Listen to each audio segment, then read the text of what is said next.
L'école du jeu vous est présentée en partenariat avec la boutique en ligne universludo.ca.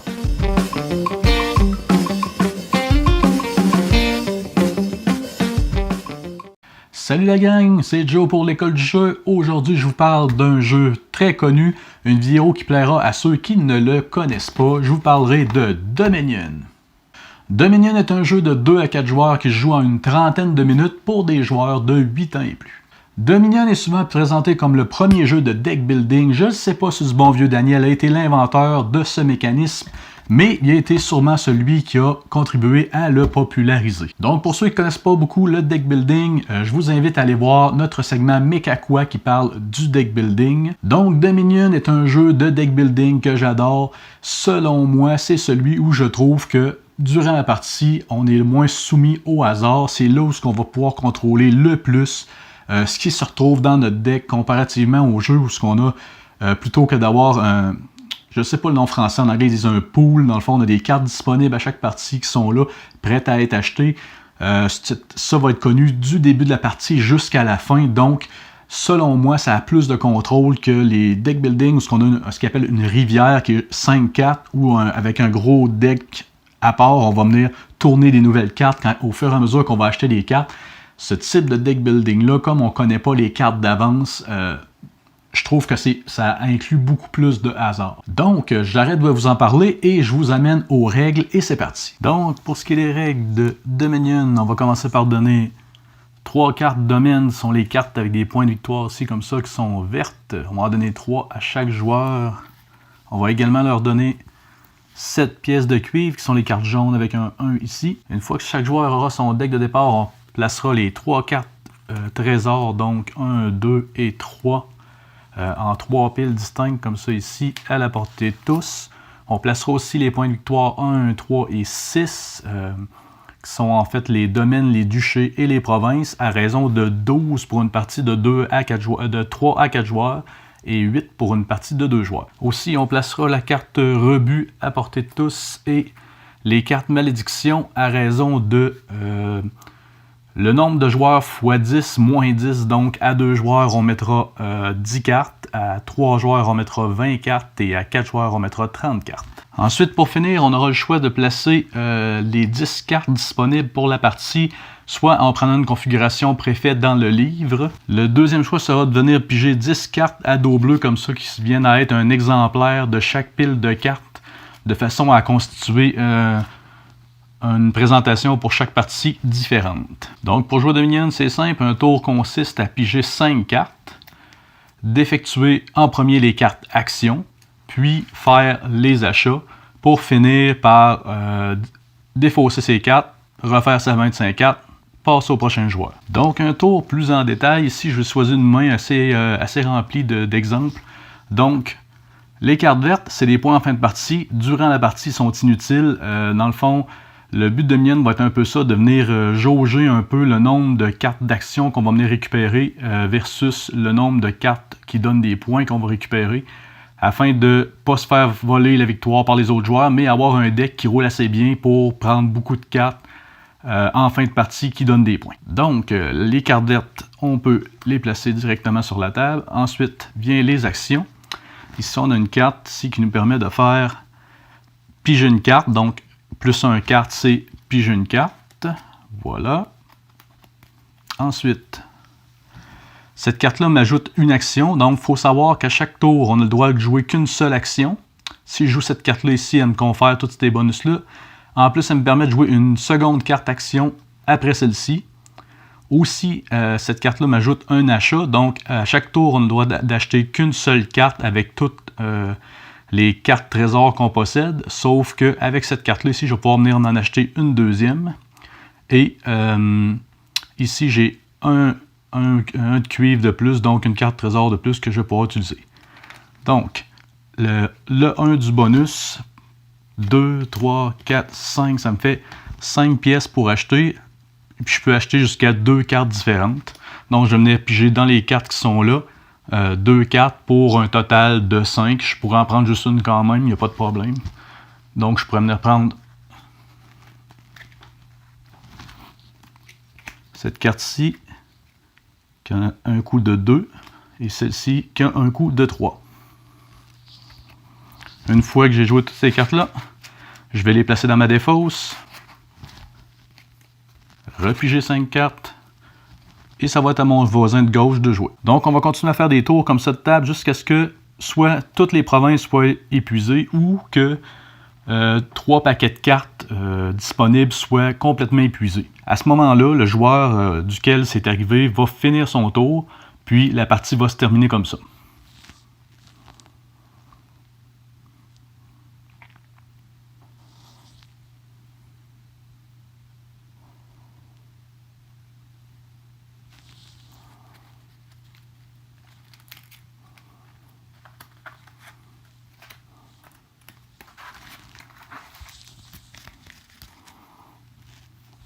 Donc, en fin de partie, on va venir retirer les cartes vertes comme ça ici.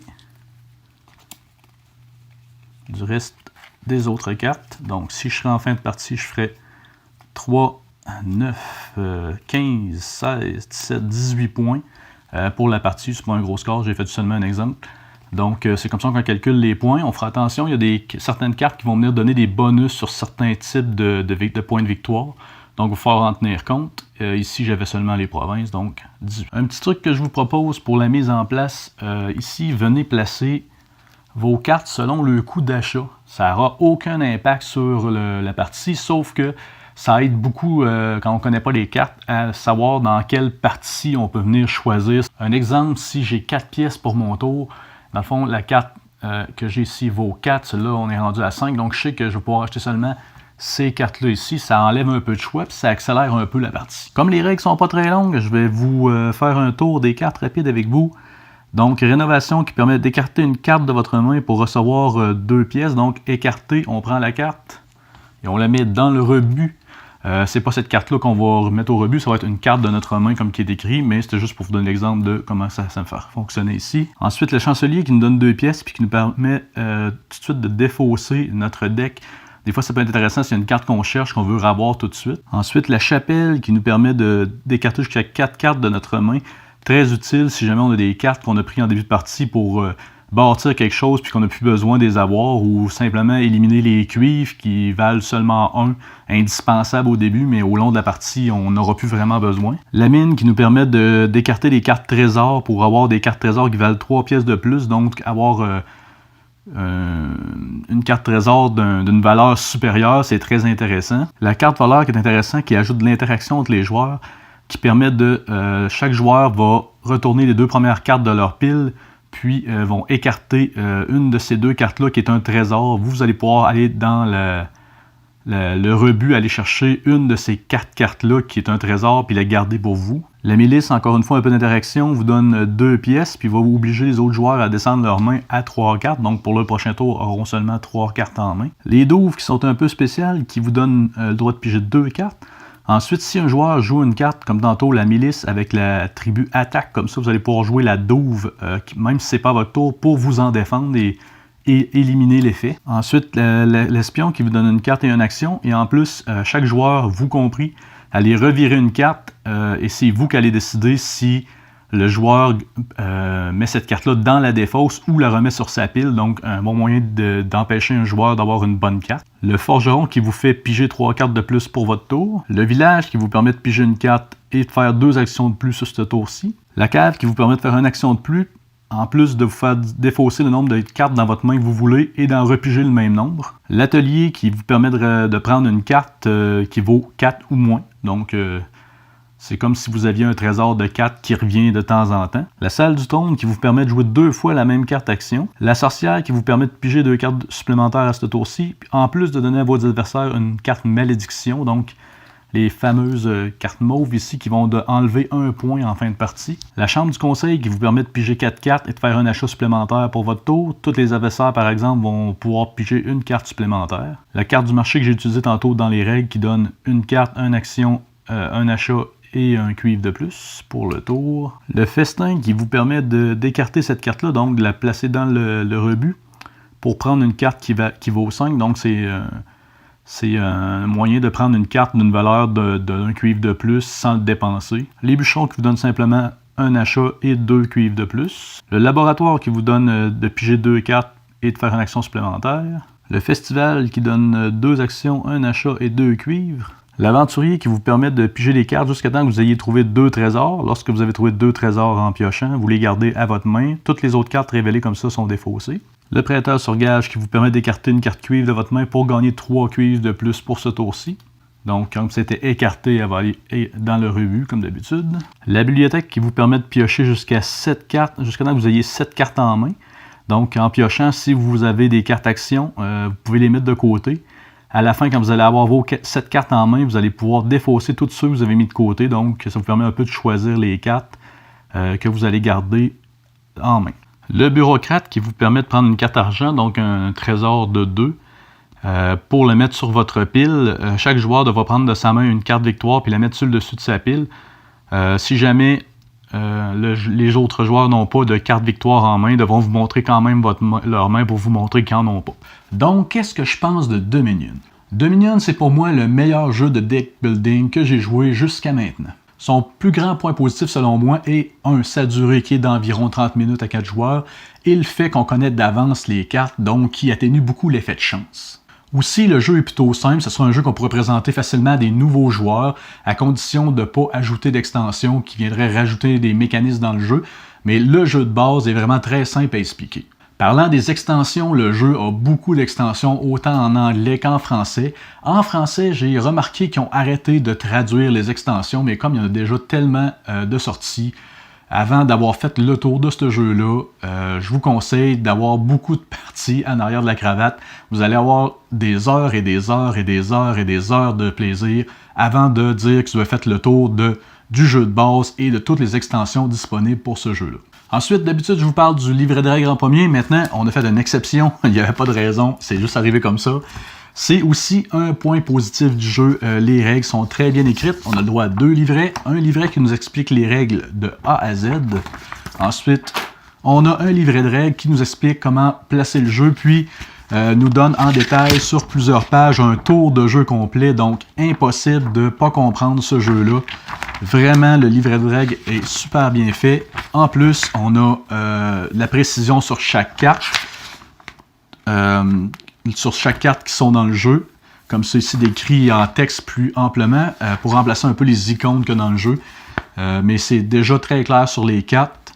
Puis l'aide est bien vue si jamais vous avez un petit questionnement sur le texte de la carte. Donc le seul point négatif du jeu, que vous soyez un joueur de Dominion, vous l'admettrez, ou un joueur qui déteste Dominion, vous pourrez dire que c'est pour cette raison-là.